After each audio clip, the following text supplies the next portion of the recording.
Show with award-winning host Steve-O. Listen to some of America's top names in politics and call in with your comments at 888-565-1470. And now, here's Steve-O. Hey, good afternoon. Tomorrow night, actually tomorrow afternoon, I just want to let you know until we get to our guest that we are going to be interviewing Lara Trump. And if you would like to come out, Freddie's going to get nervous now. If you'd like to come out and watch the interview with Lara Trump, that's Eric Trump's wife, we are southwest of the Mobil station, right next to the Bluewood trailer home.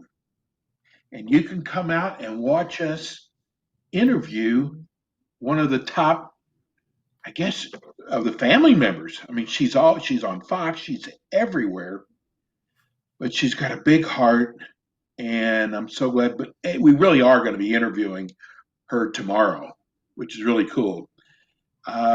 Last week, I was strumming through the internet, and I normally don't do this. And I'd come to this website, and it was probably a podcast. And I started listening to this guy. And when I first started listening to him, it's like, what does he know? Except for the more I listened, I said, this guy has got it together. And listen, you know, what is the big top of the mind right now in everybody's mind? What does everybody worry about? It's Black Lives Matter, Antifa, what's going on in Portland, what happened the other night in Washington, D.C. And I got to tell you something, and if I ever wore a hat, I'd take it off for him. He has it together. He's got a big following. Oh my God, does he have a big following? We probably got at least 200 people today asking us if they can become part of our Facebook and they want to listen to the show. Now, write this number down because you might have a question. It's 888-565-1470. That's 888-565-1470. We have Ash Kelly. Bro, good morning. Good afternoon. How are you, man? I cannot believe, you know, I must have listened to you for an hour and a half. Yes, I'm going to come down on you about all your cigarettes. I'm going to kick your butt. And all of a sudden, I'm watching on a daily basis. You have got so much to offer. I don't even think you realize. But I got to tell you something. You can really help a lot of people tonight because people are scared, bro. Scared. I mean, you know what? Look at Portland, Seattle, New York City, and it's like spreading like wildfire. So, first of all, tell everybody a little bit about yourself. Well, Ashley Kelly. I'm a father, a regular American, and I just got fed up with the things that I on the news and on Facebook, and especially where I live at. You know, that's what really did it for me. I was going through a little thing, and I'm in Indiana. I'm right next to Chicago. Chicagoland area is what we call it. Hammond, Gary, East Chicago, Whiting, Highland, Lake Station, Miller. All of that is basically Chicago. And that's where I really was running around at when I was young, was out there in Chicago and in Hammond. So anyway, I'm seeing these things happening. It set me off. I made a lot of changes in my life prior to all of this when I became a father. And I seen a friend of mine standing toe-to-toe with the police. And I knew the police officers. And I'm like, man, these are good cops. These guys these aren't the bad cops that people are talking about on the news. Hammond has one of the finest police departments in the United States of America. And it infuriated me. So I made a video. And when I made the video, it went viral. And then everybody started hitting me up, wanting to be on their podcasts on the radio stations and wanted to help me do this and help me do that. So here I am today, 4 months later, and 320,000 followers later. Here it's all It went up. It's about 4 something now. That's amazing. That is absolutely amazing. So let's start off with, well, I'm just going to let you start. What do you want me to start with? Let's start talking about, and because I've got a beef with this, and maybe you can help me out. So I'm watching the NBA, and they have this big logo on the court, Black Lives Matter. They're now wearing uniforms with Black Lives Matter. The other night, I'm listening to one of the leaders of Black Lives Matter, and he's talking about eating our kids. Yeah. And taking everything. I don't understand it. It's evil. Plain and simple, Black Lives Matter is it's in the name. Black lives. They're not talking about people like me with my skin color. They're talking about your soul. Black Lives Matter. Evil, basically. Their lives matter. This is why you see the people that are out there in agreement with the movement of Black Lives Matter. What are they doing? Burning down the country, looting the stores. You see some videos where they're going up and beating up white. You know what I'm saying? And it's ridiculous, man. It's evil. That's all it is. It ain't got nothing to do with race. They're not for race. They're not out there talking about black people. It's definitely not talking about black men. What they're trying to do is get people, white, black, and brown, to have a black soul. That's what it is. And I don't mean black in the sense of race. I mean black in the sense of evil, demonic. You see, they're talking about they channel spirits and all this craziness, man. And the agenda that they have, to me, it's one of the most evil agendas that we've seen, I would say, since the KKK. That's how far I would go to say it. They remind me, they're reminiscent of a KKK. They hide it a lot better than they did. They're not openly, racist, but to me, they are racist towards black people. That's why they'll call guys like me that I've been in the streets, I've been gangbang, I've been all of that, and they'll look at me and call me a coon or an Uncle Tom out because I'm speaking. So yeah. Well, you know what? It's the other night there was like people walking in Washington D.C. from the president's inaugural, and they're all walking back to their hotel room, and they were letting people know Black Lives Matter. And it actually got scary out there. So why are we honoring Black Lives Matter when they're talking about killing people? Well, that's the thing. We aren't. Real Americans, true patriots, are not honoring Black Lives Matter. Now, do we agree that Black Lives Matter as far as, black people? Of course. Of course. The problem that we have is Black Lives Matter only comes and shows up to race bait. They only come out when it's a white cop killing a black man or shooting a black man. And not just a black man, a criminal, not an upstanding black man, not a Christian black man, not a father that takes care of his children, not an upstanding person in society. It happens to criminals, and then they end up turning them into martyrs. They end up turning them into heroes, and it's frankly, it's disgusting. It's disgusting to see. What? Cash, I'm going to tell you, and you talked about this on your podcast. I have been real silent about George Floyd. I have been very silent about the guy who got shot in the back, and I'm so sorry I cannot remember his name. And the reason why is, and you talked about it, I mean, George Floyd, we had like 3 or 4 funerals for. Listen, no one deserves to die. No one deserves that.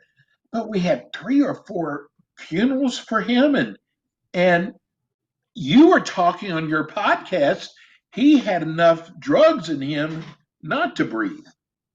I mean, he wasn't an angel. Yes. Right. None of us are. And it's just, the thing is the media. the media takes these things, they take these incidents that happen, and they show us a small clip. And on that small clip, it plays on the emotions of not just black people, but American people, which is why you see so many white people out there with this movement of Black Lives Matter, because they truly do want black people to feel like their lives matter. But in their minds, they're thinking that we're just so held back and we're just so oppressed. And it's a false narrative. So when you see the clip that they showed of George Floyd, show you the clip kneeling on him. They didn't show you anything that happened prior to that. They didn't show you the cop go up to the car. George Floyd trips out and he got something in his mouth, and the cop's telling him, "Yo, get out the car." You know, and he's like, "Oh, please, officer, please, man, I've been shot before." And he's like, "Okay, well then fine." And he puts the gun down. He's like, "Yo, get out the car then. Let's go." He wouldn't get out the car. So they end up finally get him out the car. They walk him over to the other car, to the squad car. And the whole time, mind you, he's saying he can't breathe. He can't breathe. He got asthma. He's claustrophobic. He can't get in the car. So the officer at this point is probably frustrated because you're saying that you're claustrophobic, yet you're sitting in your car with your windows rolled up and doing whatever you're doing. So then when they finally get him over to the car, they tell him, "Look, sit down in the car." He's like, I can't breathe. I'm claustrophobic. And they're like, "Look, we'll put the air on for you. We will roll the windows for you." He's like, okay. Just give me to the count of 3, man. Give me a couple seconds. So they give him a couple seconds. Then what happens? They try to get him in the car. He's combative the whole time, doesn't want to get in this car. So the other officer walks around to the other side, opens up the door, tries to pull Floyd in. What does he do? After he tells him he'll just lay on the ground, he goes, "Let me just lay on the ground. Let me lay on the ground. I can't breathe," right? He just goes, opens up the door, tries to pull Floyd through. And what happens? Floyd kicks himself all the way out the other side. People were wondering, well, why was he towards the street? Why was the cop had him on the ground towards the street? Now we know that he had him on the street because he kicked himself out the car. And the dude caught him. He caught him and flipped him over. And at this point, he's a big dude. He probably tired when you're trying to be the way that he was. So he's on the floor. Now, mind you, I'm not excusing this cop at all. It was horrible to see that cop kneeling on somebody for 8 minutes or 9 minutes, however long it was. It's disgusting. That cop should have never been on the job because he had like 8 or 18 complaints made against him. He should have never been able to be on the job. He should have been fired a long time ago. Okay? So I'm not excusing him. But then you see they painted it out as if he murdered George Floyd because he was kneeling on his back and made it seem like he just went for this dude and threw him on the floor and made all these things happen when really George Floyd was combative the whole time. He couldn't breathe the whole time. He had coronavirus. He had asthma. He had 2 times the lethal dose of fentanyl in his system, among other things that contributed to him not being able to breathe. And anybody who knows anything about fentanyl will actually attack your respiratory system and make it hard for you to breathe, on top of you having asthma or coronavirus or whatever else it was that he had wrong with him. When the medical examiner, they showed that he didn't die from suffocation. He died from an overdose. His heart stopped because of all the drugs in his system. Did that cop contribute? Of course he did. He was kneeling on the man that probably couldn't breathe too well in the beginning of it because he was, he swallowed some fentanyl on top of this it. guy, and please excuse me, I hope this doesn't come out wrong because I don't care what color he was, but this guy was no angel. No, he wasn't. He was not. But at that point in time, it wouldn't matter. You're right. And he had a track record. He did. Listen, you look at all these crimes that happen. Why are we, we heard about the Wendy's deal, the cops that the guy got their gun away, not their gun, but their taser away. And all of a sudden, the next day, they're up for murder. Both cops are. And then all of a sudden, the story changed, and we don't hear anything about them anymore. Yep. Yeah. And that's what I'm trying to say. This whole movement, this Black Lives Matter movement, has our country turned upside down to where even if you are a good cop doing your job the right way and somebody else does something to make you have to use that type of force on them, they get demonized. when they were dealing with a criminal the best way that they possibly could, and something unfortunate ended up happening. But because the tension is so high in the country, they had to make an example out of cops that should not have been made an example out of. There should have been an award for the way that they handled sitting there talking, however long they talked to him, and tried to get him to just chill and arrest him the right way. And then the man starts fighting with them. He teed off on the cop, hit the other cop, took the taser from the cop, proceeded to run. And they're like, well, they could have handled it differently. They could have shot him in the leg. No, at that point in time, you have to understand in this country, man, the way that it is set up, if you are combative with the police officer to the point where you're endangering their life or the lives of others, they have the right to use lethal force to neutralize the threat. Period. What happened in Kenosha? We get so emotionally invested that we can't see it. We don't use facts. We use our feelings. You separate the two. You cannot look at these things with because they want an emotional response. They don't want a rational. So yeah. Okay, we're going to go to break. Cash, tell everybody how they can get on your podcast. Okay, yeah. So you just go to my page, Cash Lee Kelly. That's Kash, Cash Lee Kelly. That's my Facebook. You can follow me there. I also have the Streetlight Unity Movement. You could go there, like the page, follow that. You can also get me on YouTube, which is Cash Kelly the Streetlight. One word for Streetlight, and Twitter as well at Cash Lee Kelly 1, and then Instagram Cash Lee. That's Cash with a K. Okay, we're going to go to break, and I want to get to the Kenosha because the president's going there tomorrow, Kenosha, Wisconsin, and we're going to go to break. We'll be right back with Cash Kelly. Sounds good.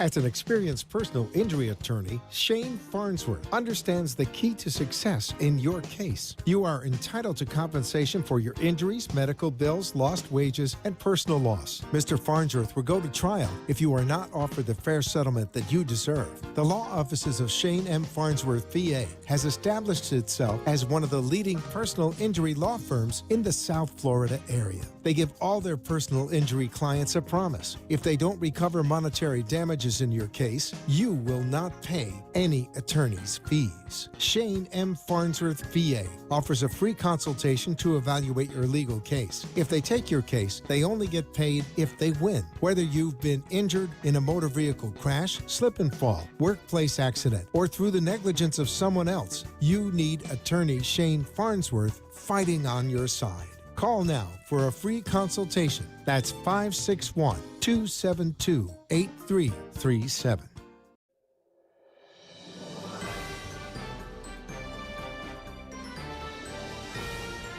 This is pretty cool. We are back. This is the Politically Right show. We're on every Monday and Thursday from 6 to 7.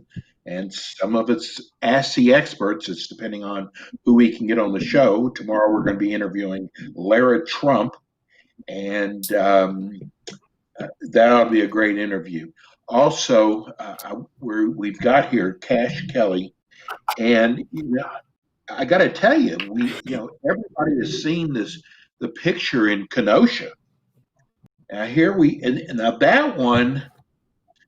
It's 7 shots in the back.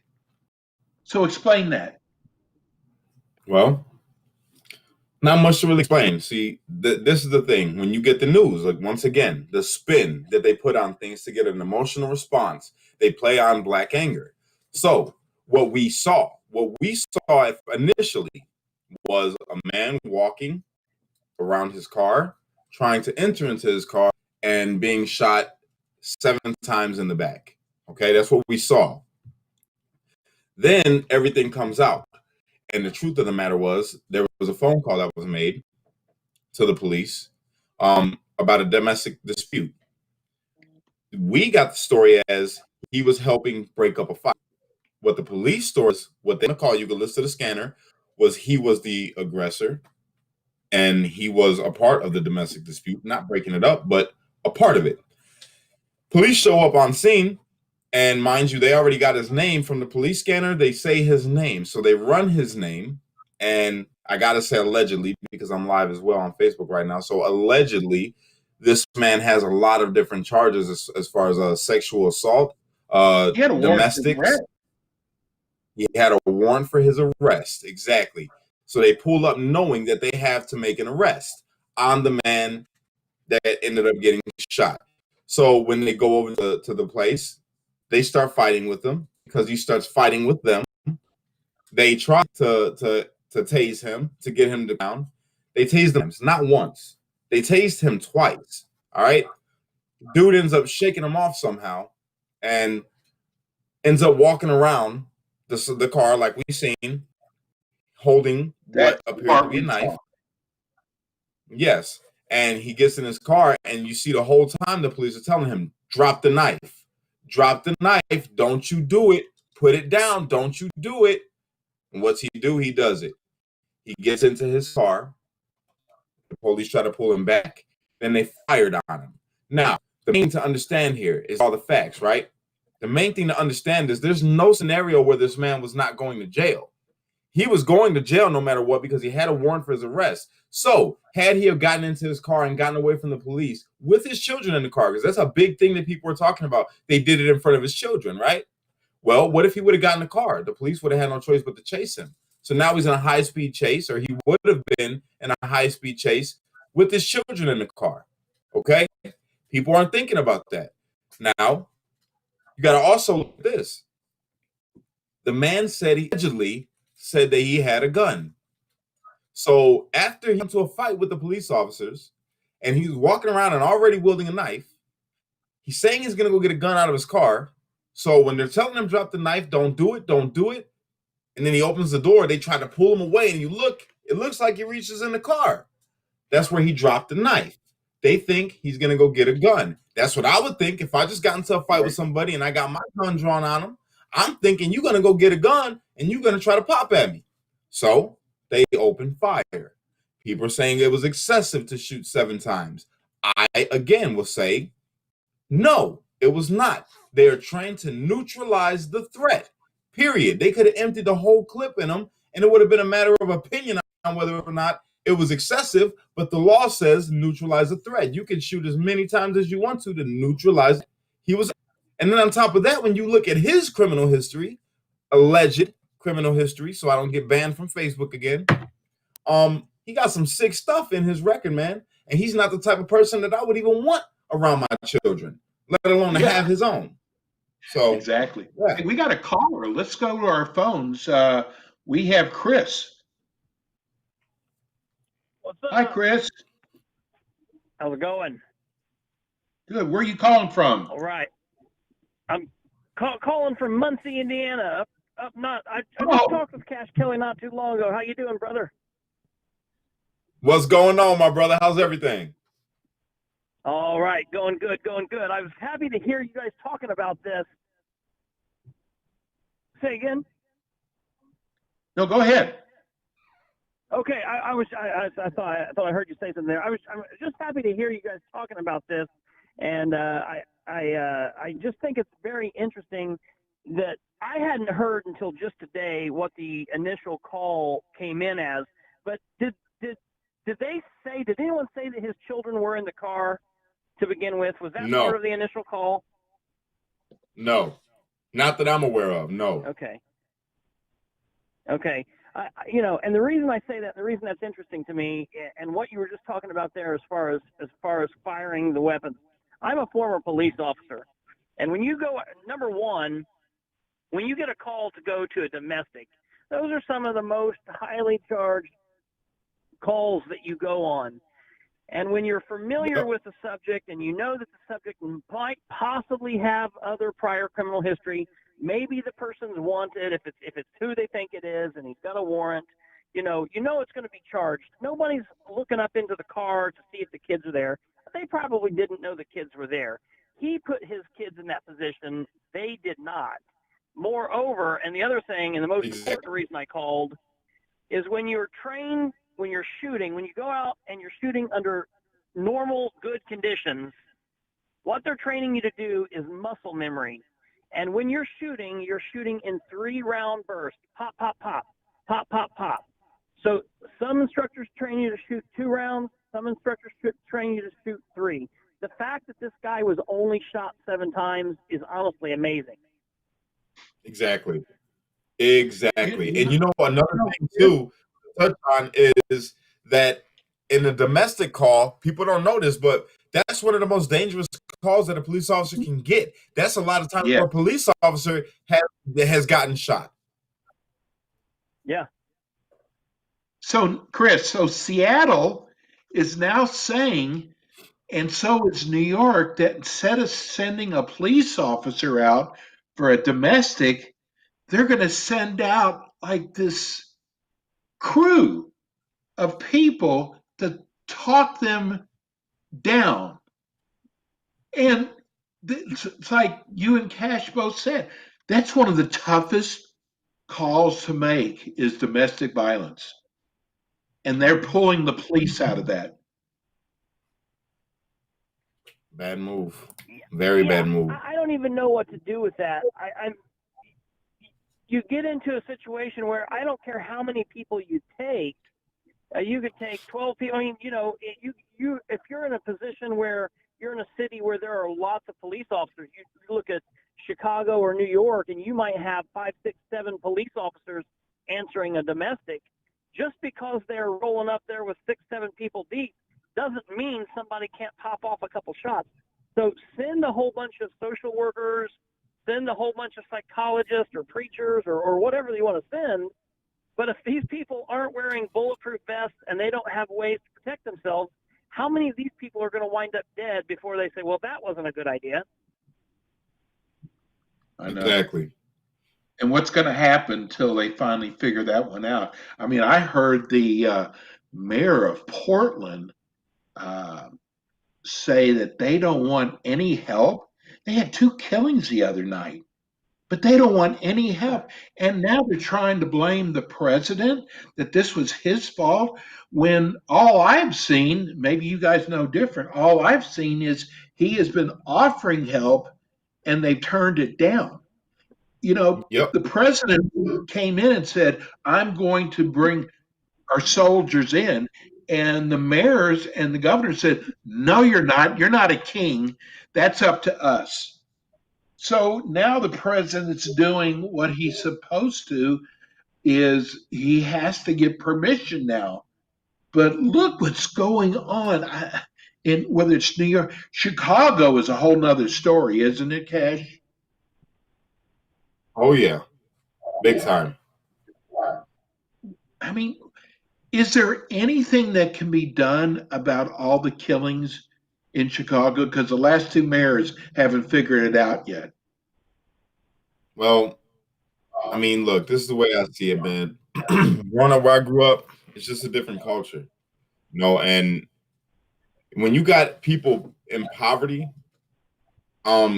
there's gonna be violence. There's really nothing to look forward to other than, you know, the trouble that you could get into, man. They don't have a lot of stuff for people in Chicago to do to be able to make it. And I'm not trying to excuse what goes on over there as far as gang violence and all that, but when you have a culture set up that way, like you go into some of the places in Chicago and the hoods, man, and you see the people and how they have to live and the way that they get treated by the police out there, by politicians out there, by people out there, so broken up. Like you got a place that's like slums, and then right across town you got these people that live in these houses that cost, you know, an insane amount of money, and you know that you ain't never be able to get there unless, you know, you really, really work hard for it and get an education and you make it, or you sell dope. You know what I'm saying? And when you sell dope, you get the money, but you also get the problems. And when you get the problems, you got to deal with them the only way that you know how you was raised to. And being raised in the hood, man, where you got nothing but gangsters around you. I mean, what do you expect to happen? And that's the thing. That's why I get so upset when it comes to Black Lives Matter, because 97% of deaths that happen, you know, to Black people come from Black people. It's only the 3% that they're talking about that happens at the hands of the police. Yet you're making that your focal point of what you want to talk about and what you want to target. Why not go out into a place like Chicago with all of that money that you've made and help clean up some of them communities and give them people something to look forward to? Give them kids something to look forward to. Cash, if you were out there, mayor, it's horrible. if you were mayor of Chicago, what is the first thing you would do? Put a heavier police presence in the more povertized areas and make some type of programs for children to be able to have an outlet, to be able to go for, for whatever. If they're being attacked, walking home from school by other gangs, because that's a thing people don't understand. It starts young over there, man. Even where I'm from, it starts young. When you walking home in 4th grade, 3rd grade, and you got people throwing up gang signs at you, and you got to run because it's too many of them because you're in their part of town, and you got to go all the way back to where you live at and hope that you get there. Yeah, so I would make safe passage, man, safe places for people, and definitely crack down on gang violence. Crack down on the gang violence, not on the police. Crack down on the gang violence, on the gangs. Crack down on guns. Crack down on crime, on drugs. Those are the things that she needs to be paying attention to. And if I was mayor, that's what I would be paying attention to. I would be focused at. I wouldn't be worrying about, what I'm not doing. You wouldn't be defunding the police departments. Never in a million years. And you can ask most black people in this country that come from a hood like where I come from, they would tell you the exact same thing. We do not need to defund the police. We need more police. But I will say that the police need more training on how to deal with certain situations in a better manner. That is something that needs to happen. So we don't need to defund the police. We need to refund the police. I listen, there are bad police officers out there, but it's not every single police officer. But the scary part is there's a lot of them who are taking an early retirement because they can't. Look, some guy the other night in New York had a hubcap officer thrown at his head, knocked him out. Yeah, that was messed up. I don't blame him. Is gone. I don't blame the police, man. Let's go to break. Tell people again how they can get hold of you. All right, you want to get a hold of me? You could go on to my Facebook, Cash Lee Kelly, Kash, Cash with a K, Cash Lee Kelly. You just hit that follow button. You can find me there. If you want to find me on Instagram, Cash Lee Kelly, the same way. You want to find me on Twitter, Cash Lee Kelly 1. If you want to find me on YouTube, Cash Kelly the Streetlight. One word for streetlight. Did they kick you off of Facebook the other day?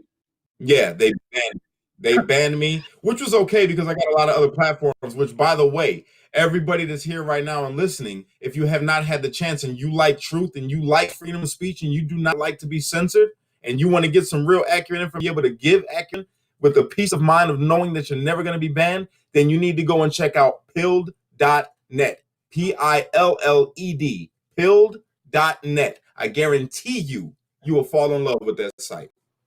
Because I cannot believe how the censorship that we have a woman down here who just got picked as a Republican for District 21, Laura Loomer. Let me tell you something. That lady's got a lot of what. She is amazing. But Facebook has taken her off. Twitter. She went and locked herself up against the door at Twitter in New York. They have, and now AMP2TV has taken her phone away. But none of this ever happens on the left. Let's go to break. When we come back, I want to know how you became a conservative, a black conservative. We'll be right back.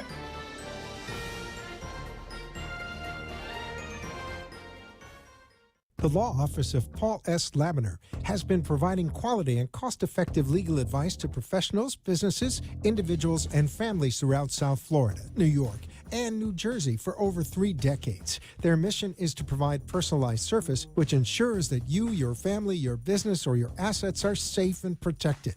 Call attorney Paul S. Labiner today, 561-998-2362, and let him begin the creation of a financial blueprint in conformity with your needs, desires, and concerns. It took much effort and hard work for you to enjoy all that you have today, so it only makes sense that you implement strategies to protect and defend it. The law office of Paul S. Labiner, PA, is a reputable law office nestled in beautiful Boca Raton, Florida, that is dedicated to providing you with personalized legal services that meet the specific needs of your family. Attorney Paul S. Labiner designs estate plans that ensure the most effective transfer of wealth, implement policies to mitigate income and estate taxes, and draft wills and trusts to maximize your family's wealth. Call attorney Paul S. Labiner today at 561-998-2362.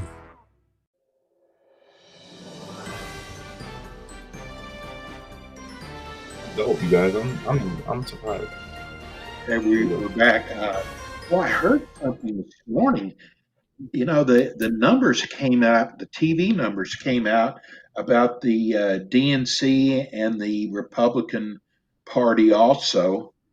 And maybe somebody can correct me. We're going to go to a caller too in just a minute, but 150 million people watched 4 nights of the RNC. I mean, that's like Yeah. half of the United States. Yes. What's really amazing is the percentages of black people who have always voted Democrat like Trump. Yep. And you know what? I got to tell you, it really upsets me when the Black Lives Matter people come out, or the news people from CNN, no wonder no one watches them. They come out and say that Trump has not done anything for black people. And I mean, just the getting people out of jail that don't, didn't have a rap, where it was, yeah, it was like drugs, marijuana. They should be going to jail for 25 years for that. And he is the first president who's done that. And then the university colleges, black colleges, came to them and he said, "How often do you guys come in for money?" He said, "Oh, we got to come in every year and beg for money." And he said, "No more. I'm giving you enough money for 10 years. Now, how in the world could someone like that be a racist? Cash, we have someone on the phone. Okay. His name is Trent. Trent, how you doing? Oh, Are you there, Trent? I'm here. Can you hear me? Yeah, where are you calling from? I'm actually calling you from Nashville, Tennessee. Okay, buddy. Nashville. Well, Nashville. Well, listen, guys, I won't keep you long. Cash, keep speaking the truth. You guys may have already talked about this, but one thing that's just really bothered me about this whole thing is, can you imagine being this guy's rape victim, knowing that he's making millions, having pro athletes wear his name on the back of their jerseys? This is insane. I mean, look, I'm going to tell you right now, and this is not going to be popular with some people, but I have 2 daughters. If this guy or any guy had raped my daughter, he would be lucky to be going to the hospital in an ambulance, because if it was me, he would be going to the morgue. I agree. I hear you. I agree 100%. What guy is he talking about, Cash? He's talking the guy that took 7 shots. I don't want to say his name. The alleged sexual assaulter with the kids in the van. The police came over. Yeah, I don't want to get banned. That's why they were there to begin with, was because of a warrant for his arrest for an alleged rape. Yep. But it wasn't just a rape. It was a 15-year-old girl. Exactly. And no, actually, that came out. It It changed. actually wasn't. It wasn't that. That's an alleged something true, but that's not what it was. It was actually allegedly his ex girlfriend, and what he Go did ahead. was he allegedly came into her home, um, and accused her of being with other men, and put his hand inside her without her consent, and her telling him to stop, smelled it and said she been sleeping with other men. So that was just one instance, but other stories are coming out saying that he R word the R word her at least twice a week against her will, against her wanted, and he did it anyway. And he's not a good, from the things that I'm hearing, he's an alleged R word, and I'm gonna keep saying that so I don't get banned off of Facebook. But yeah, he's a piece of he's a piece of trash. So, Catch, how did you become a conservative and being from you're like kind of borderline Chicago, Indiana? I know Hammond area Right. very well. When I first started gang banging, bro, I was in Chicago. I turned out from 99th and Ewing. That's where I was from, 99th and Ewing, Cal Park. But we right there. It's our neighbor, but really, like I say, Chicago land. But as far as how I became a conservative, I didn't even know I was a conservative until all this stuff happened. When I went viral, and people started talking to me about my beliefs, and I'm telling them what I really believe in. They're asking me all these questions: do I believe in abortion? Do I believe in uh, free healthcare? Do I believe in this? Do I believe in that? And I started telling them, and they're like, "Well, I'm sorry to tell you this, but you're not a Democrat. You are very conservative. Your beliefs are very conservative." And I'm like, I ain't whatever. I didn't know that. And I like Trump. I'm saying, I mean, who didn't like Trump? I thought that, and when he first became president, I thought that he was racist after watching the news and hearing all the things that they said about him, until I started looking into him myself, because I had to remember, like, if you go back into my YouTube, my first YouTube, I did my video in the Trump Tower, my first music video, or my second music video. I did it in Trump Tower because I liked Trump at that time, before they were calling him a racist. And I thought that he was one of the coolest people in the world. And when he became president, they convinced me with the media that he was a racist, that he was a misogynist, that he was just this big monster, right? And it wasn't until I started looking into him myself, and I see, like, yo, this dude's gotten awards for helping out the black community. Not just that, he was one of the people that gave Jesse Jackson the money to start campaigning when he wanted to run for president. People don't know that, and he didn't even make him pay it back. And not just Jesse Jackson, multiple black people that can come out and attest to this man coming and saying, "Here, take this, and I wish you well, and I want to see you do great things," and not even taking money back from them after he gave them the money. And these were black people. So how could the man be racist if one? Jesse Jackson gave Donald Trump a big award before he Yes, became president. Hey, let's yes, go to the and phone. Let's go to Mindy. Hi, Mindy. How are y'all? You're up. Cash. So I Where literally you? just found out who you were a couple days ago, and I absolutely thankful for you. But my question to you is, I support the Black Lives Matter because I do believe that all Black lives matter, but I'm not 100% on the movement, because every time I turn around, there's a march or a protest. It's a bunch of millennials, predominantly white millennials, that are out here instigating and starting everything. But how should we as white people say, okay, yeah, we do support Black Lives Matter because we do believe that all Black lives do matter, and of course we need equality across the board. But how do we do that without saying that I'm standing with these people who are just tearing up everything? Because I get into a lot of arguments every day defending Black lives. That's a But good question. I might be caught in the middle of what the movement is actually about. Does that make sense? No, I understand completely what you're saying. Well, my response to that would be you shouldn't have to come out and say that you support Lives Matter because let me ask you this, but for this is the most important question.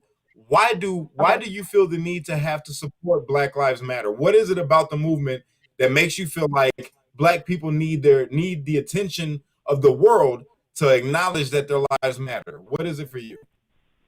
Well, personally, like my wife is Black, okay, and I have seen a lot of things happen in the past 10 years where if we're walking out of a store and she's got a bag and doesn't have a receipt, they stop her. If I, don't have a receipt in a bag, they don't stop me. That type of thing. So it's like, I think in my mind, it was like social injustice or racial injustice that I was like going for.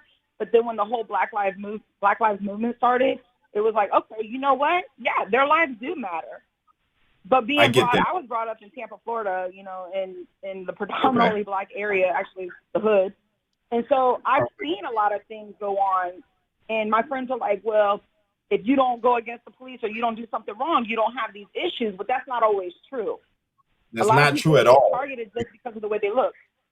Hey, look, this is the thing. See, what you said when she's walking out of a store, your wife's walking out of a store, which is horrible, and I'm sorry that you had to experience that, and she had to experience that, but that's not something that is exclusive to Black people. You can be Latin walking out of a store that's predominantly white, and they might think that you're stealing. You can be white in a predominantly Black neighborhood, in a predominantly Black store, and they might look at you like you're over there trying to do something. Say you're a white boy and you go to like a Black movie theater, right? They might think you're there to shoot it up. See, all of these things go into stereotypes. It doesn't go into somebody's life being threatened or needing to matter more just because of an ignorant person that has a stereotype. And that's the thing. But see, you use that narrative, right, sis? And I understand, but the narrative that is being pushed by Black Lives Matter in that their narrative that the police are gunning down unarmed Black men at an alarming rate. That's the narrative that they push. That's why everybody's out here screaming Black Lives Matter, right? Well, it's not actually the case because there's actually more white people that get killed by the police. All right. And that's been shown. Now, when you go into the numbers and you look at it, how many of those people resisted? They don't factor that in. And on the white side or the Black side, how many people that actually were killed by the police resisted arrest before or attacked the police during the encounter? That doesn't get factored in as well. And then the other side of it, they will say, well, they're fighting against the prison system and how people are wrongly convicted and how they get harsher sentences because they're Black or whatever that case may be. And then they hate Trump and they're speaking all these things bad about Trump. And again, I have to come out and say, if that was the case, then Trump actually helped their cause because he did the prison reform. And he not only did that, he pardoned a lady that was in prison for however long for marijuana, I believe it was. He pardoned her. Okay? So if the man was racist or he didn't care about Black lives, why would he do these things? And I'm saying, if it's not exclusive to Black to be killed by the police, and it's not exclusive to Black people to be racial profiled walking out of a store, then why are we still screaming Black Lives Matter? Why are we still tearing up the country? The only reason I can think to tell you is a lack of knowledge. People are being swayed by the media and swindled and manipulated into believing that Black lives have to matter more than anybody else's lives because we are being so oppressed. And I'm telling you as a Black man from the hood that ain't the case. I ain't never been oppressed and ain't nobody ever held me back except myself. And that's the thing that people don't want to accept or talk about. It comes down to accountability. You have to be accountable for your actions, for your do's and your don'ts. You have to take responsibility for the things that you do. Outside of that, you might meet a racist cop, but that's not the whole police department. You might meet a racist store owner, but that's not every store owner. It comes down to ignorant people. And once we can differentiate between the two and understand that one racist doesn't speak for everybody else in the same line of work as him, we'll begin to heal. Well, I appreciate you breaking that down for me, man. Thank you, Mindy. No problem at all, my sister. Anytime. I appreciate you calling. And Sam, are you there? I am. You have a question for How are Cash? We're doing good. Where are you Great. calling from? I'm one of those deplorables from Northern California. Oh, okay. Yes. But What's your question for Cash? I just want to say that again. What's your question? First of all, I just want to applaud Cash for taking the time to educate himself. I watched this young man go from a outspoken, probably not very conservative, at least he didn't think he was, but he was, and he educated himself. And what I love is a friend of mine, when I told a friend of mine I was a Democrat when I was about 35 years old, and my friend said, no, you're not. You're not a jackass. But anyway, we'll leave the politics aside, but I've seen this young man just educate himself, and it's just been refreshing and warmed my heart. But I just wanted to ask him, besides helping people understand the importance of their vote this fall, what's the one thing that Americans can do to make a difference in our community? Listen to one another.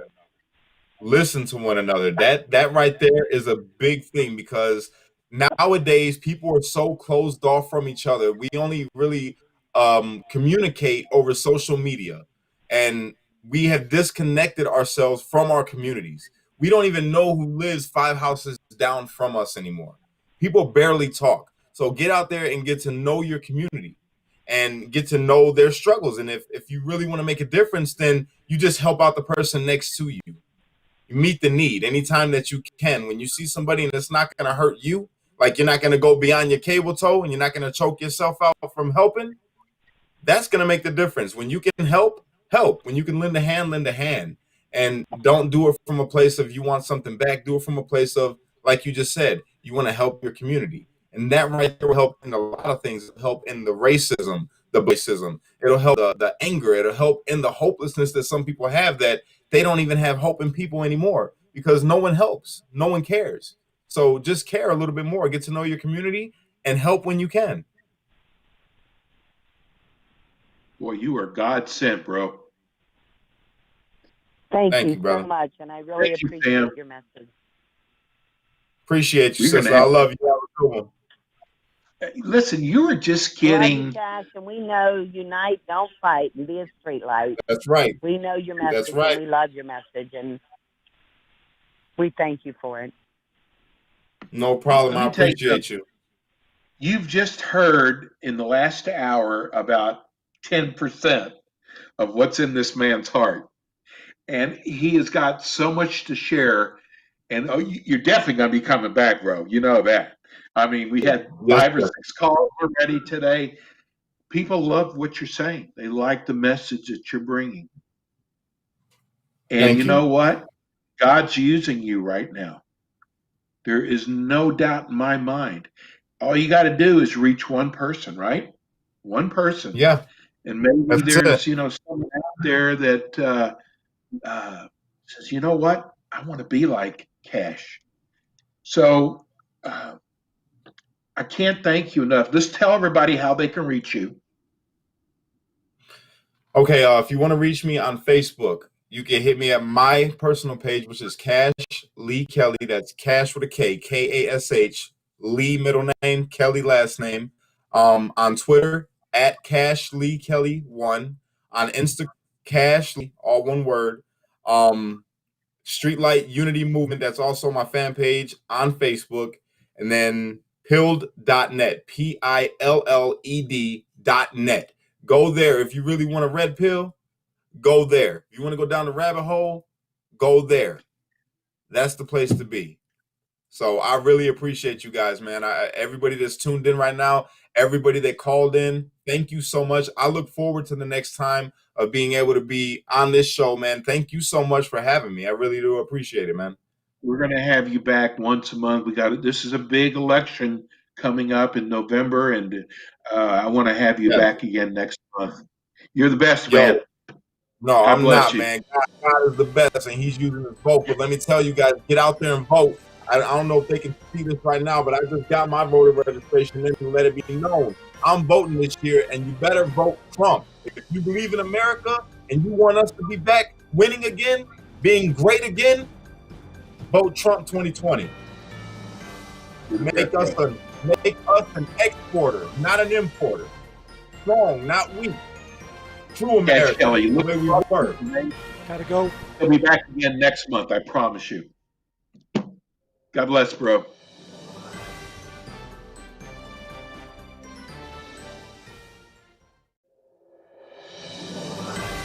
Thanks for tuning in to The Politically Right Show with host Steve-O. We hope you enjoyed today's show.